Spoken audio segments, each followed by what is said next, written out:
ঢাকা বিশ্ববিদ্যালয়ের শিক্ষার্থীরা যথেষ্ট মেধাবী এবং ম্যাচিওর। নিষিদ্ধ ঘোষিত সংগঠন ছাত্রলীগের কমিটিতে ছিলেন ঢাকা বিশ্ববিদ্যালয় শাখা ইসলামী ছাত্র শিবিরের সভাপতি SM ফরহাদ। এমন অভিযোগে আবারও আলোচনায় ঢাকা বিশ্ববিদ্যালয়ের কেন্দ্রীয় ছাত্র সংসদ নির্বাচনের ছাত্র শিবিরের প্যানেলের এই GS প্রার্থী। একই অভিযোগে তার প্রার্থিতা চ্যালেঞ্জ করে হাইকোর্টের রিট দায়ের করেছেন অপরাজয় ৭১, অদম্য ২৪ প্যানেলের মুক্তিযুদ্ধ ও গণ আন্দোলন বিষয়ক সম্পাদক BM ফাহমিদা আলম। রোববার সকালে বিচারপতি SK তাহসিন আলী ও হাবিবুল গনির আদালতে এই রিটটি করা হয়।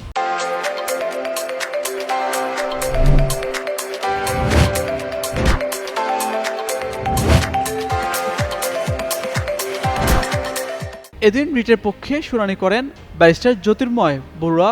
পরে তার শুনানির জন্য আগামী ২ সেপ্টেম্বরের দিন ধার্য করেন আদালত। রিটের আবেদনে বলা হয়, ফরহাদ আগে ছাত্রলীগের কমিটিতে ছিলেন, এরপর তিনি কিভাবে ইসলামী ছাত্র শিবিরের প্যানেলের প্রার্থী হলেন এমন প্রশ্ন তুলে তার প্রার্থিতা চ্যালেঞ্জ করা হয়েছে। এদিকে রোববার দুপুর ১২টার দিকে নিজের ভেরিফাইড ফেসবুক অ্যাকাউন্টে পোস্ট করে ফরহাদ লেখেন, প্রার্থিতাকে চ্যালেঞ্জ করে এই রিট দায়েরকারী বাম জোটের নেত্রীকে তার উদ্যোগের জন্য শুভেচ্ছা। বিভিন্ন দল কর্তৃক দীর্ঘ সময় ধরে ছবি এডিট করে ভিডিও বানিয়ে তার বিরুদ্ধে অপপ্রচার করার চেয়ে আইনি উদ্যোগ তুলনামূলক ভালো অ্যাপ্রোচ বলেও মনে করেন তিনি।